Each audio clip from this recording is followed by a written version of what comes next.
The views and opinions expressed by guests on the TWBC podcast are solely those of the guest and do not necessarily reflect the views of, nor constitute an endorsement by the host, TWBC, or the advertisers. National championships, Confederation championships, World championships, major professional events. For over 3 decades, he has been there for many of the sport's greatest moments. And now he brings you even closer to the movers and shakers in the world of high-echelon tournament water skiing. From the founder and creator of the Water Ski Broadcasting Company comes the TWBC Podcast. And now here's your host, Tony Lightfoot.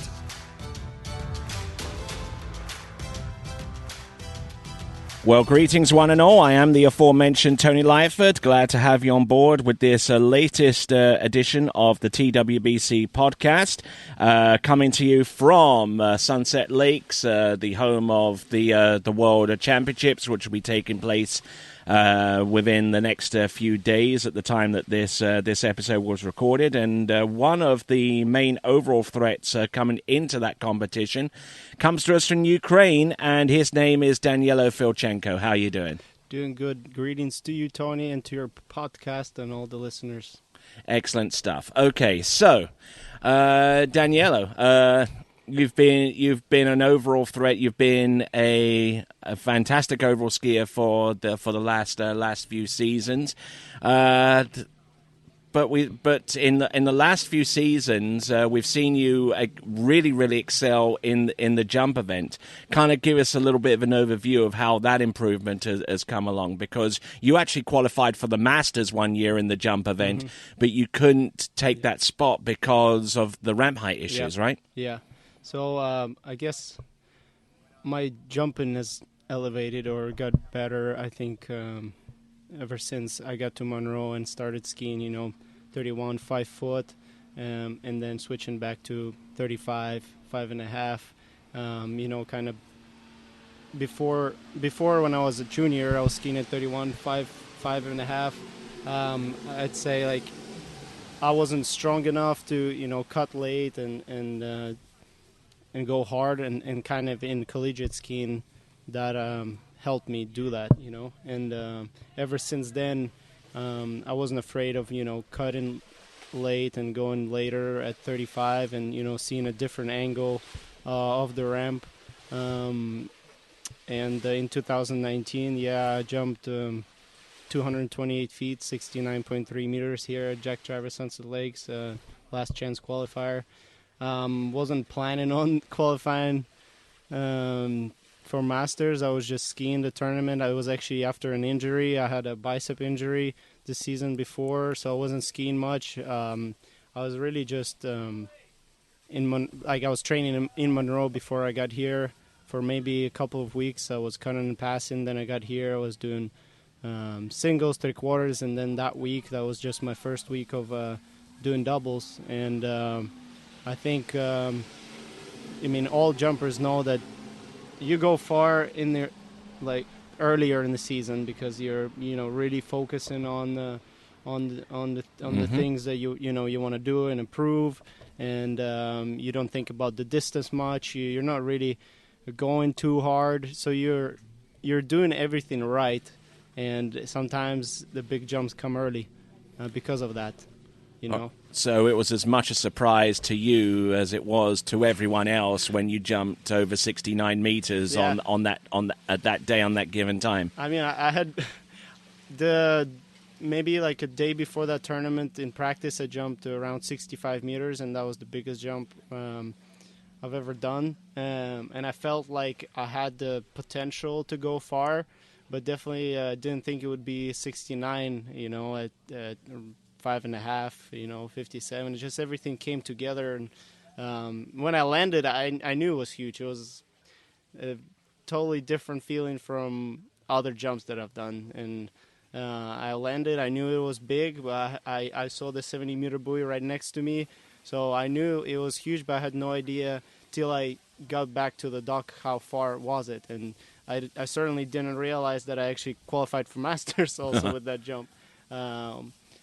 So yeah, it was just incredible moment of my life that I remember till this day. And from then, I've kind of, realized that I can also be competitive and jump and go really far and compete with the legends of the sport.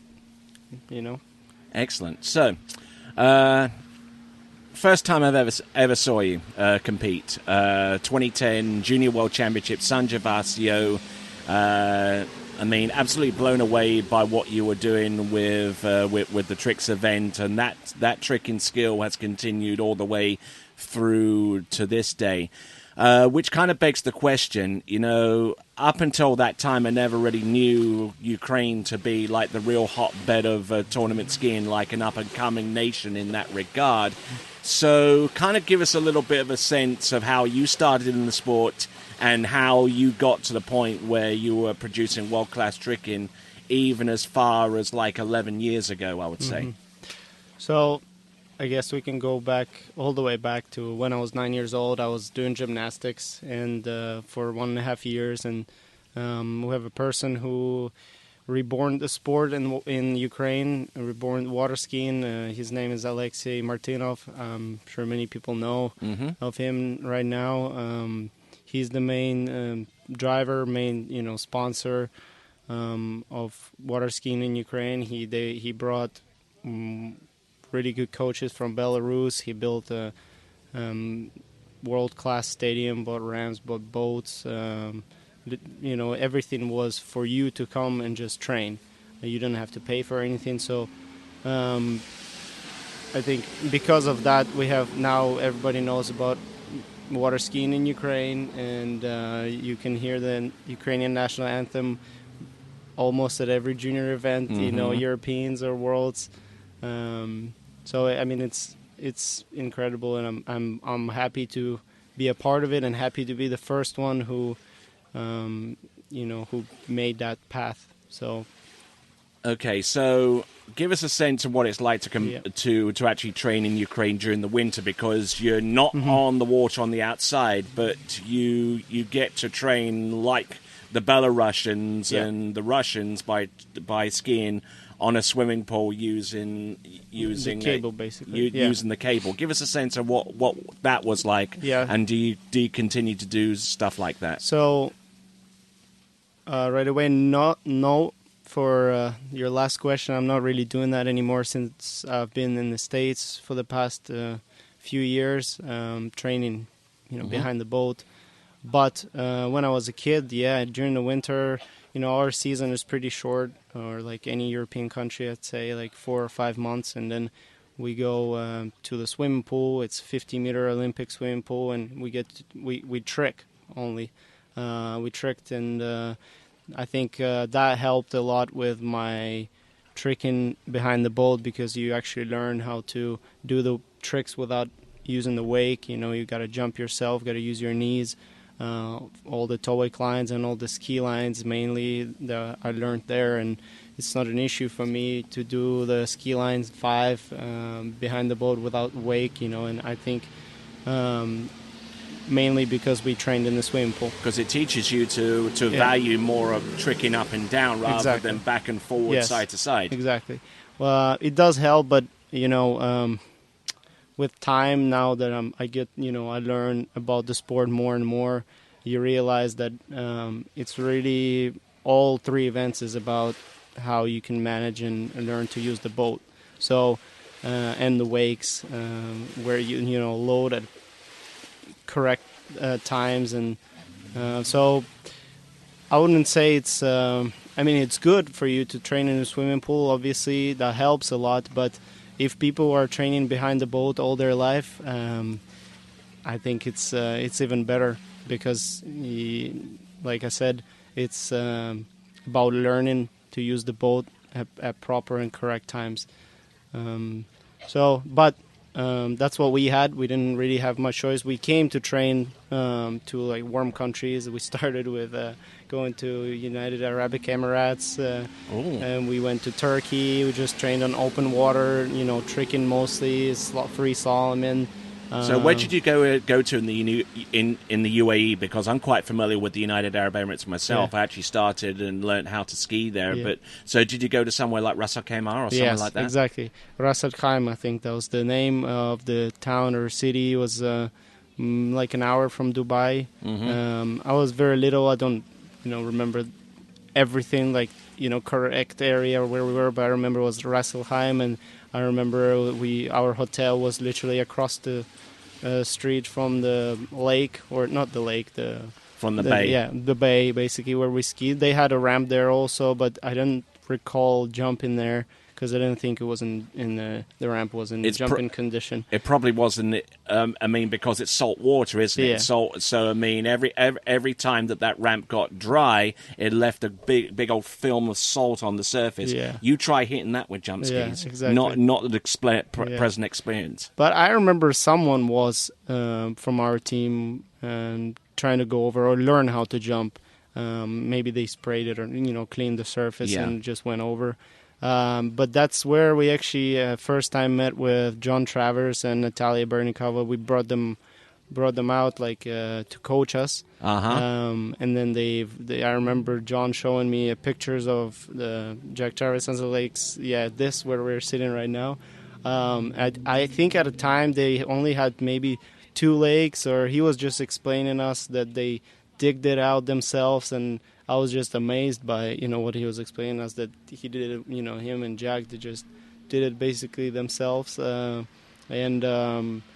where we met, and they've invited us to come train here, and ever since that invite we've been coming here in the winter and training. So this basically, I guess I can call it my second home site outside of Ukraine. I really love to ski here, and I have most of my PBs on this lake. Probably like many people, because it's incredible to ski here. Having understood that this was a man-made facility, did that kind of set the spark going for your interest in the construction industry?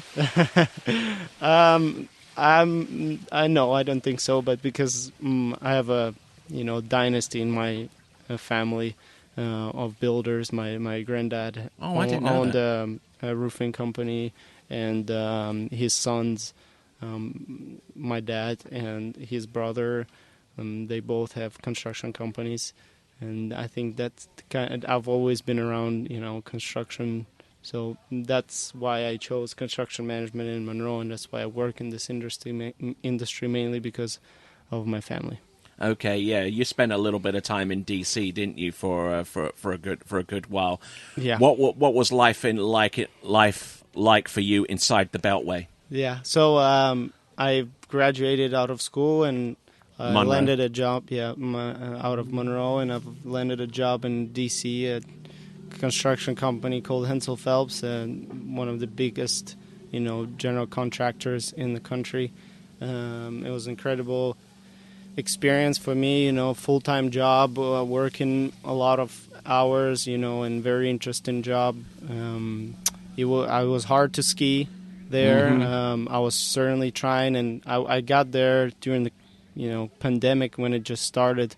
So first half a year I worked from home, basically, and I was able to ski a bit more, and I was going to Corey Vaughn's place, and obviously in Bumpass. I wanted, Bumpass, Virginia, and I was going to Lake Holly, so big shout out to Ralph and Karen and all the people that I skied there. They helped me out a lot. It was actually, I was amazed by how amazing that site was, for just it's Virginia, whatever. I never thought that you could find such a good place there, and they had a ramp. It was an interesting setup. They had to push the ramp out all the time because it was crossing with the slalom course, so it was in the way. You couldn't slalom if you had the ramp out, so you had to push it with the nose of the boat, push it out, push it back in every time. But the ramp was good, and I was able to train. Not as much as I wanted, but I still was able to at least maintain my level or ski a bit, on the weekends and during the week sometimes. But when pandemic kind of, not stopped, but when it got a little bit better, there were way more traffic on the road, and it took, instead of an hour and a half to get there, it was about 3 hours. So it was getting really hard to ski during the week. Okay, your goals coming into today's World Championships that are coming up. What are you looking to aim for? What's realistic for you? Yeah, I'd say it's sport. You never know what can happen. I'm definitely gonna give my best, and I'm sure everyone's gonna try their hardest. We're gonna see what's what, but I'm definitely looking at the gold in overall, in tricks, and that's the events but I'm not looking past anyone. Everyone's been skiing out of their minds, so we'll see. We'll see. It's sport. You never know. I think we're all prepared. We all are strong. We've showed great results throughout the summer, and we'll see who can do it on the day. All right, and that was going into these World Championships. Now people are probably going to absolutely tear me apart if I don't ask you this particular question. European Championships this year, not so much the trick in performance, which you had issue with so far as the score, but it was the aftermath that the officials kind of had issue with. Kind of tell us a little bit about that and how it resolved itself. So, it was in the trick, and I'd say it's usual stuff, usual deal in the tricking event when a skier doesn't agree with the judges on certain trick or something. When skier just doesn't agree, I reacted, on my Facebook page about it, and we talked to the judges. And there was a little argument between us, and how arguments go. Mm-hmm. So there were emotions involved, obviously, because I just tricked and then I was about to jump. And it was, right in the middle of the tournament, the Europeans, the pressure is high. So there were some things that I said on emotions. Then later on, we talked throughout the emails, and we got it resolved. And I think he maybe even closer with some of the people that I was arguing with now. So now we have a history. But I'd say it's the usual stuff between the tricker and judges. So in the end, no harm, no foul. No. Yeah, we all love each other, and peace to all. All right, then. Okay, we'll conclude the podcast there. Thank you very much for being a participant. Is there anyone you want to give a shout out to? Any supporters, friends, family, what have you? Sure. I always want to give big shout out to our main sponsor, Alexei, to the whole Sentosa crew. I know they don't understand what I'm saying, but I'm really thankful. We've got a They'll big have team. someone to interpret. We've got big team behind us. Not that people don't know. Some of the people that at our lake that help us out with driving, setting up the lake, just all the technical stuff, and some drivers that take us to different city to fly out from. I mean, just many people involved. So I thank them all. Obviously, my parents, my dad, my mom. Usual stuff, but I really appreciate those guys, and yeah, that's it. And thanks to you, Tony, for doing this and bringing me out here. All right, then. That was Danylo Filchenko. I'm Tony Lightfoot. This has been the latest edition of the TWBC podcast. And until next time, it is ciao for now. Thank you for listening to the TWBC podcast.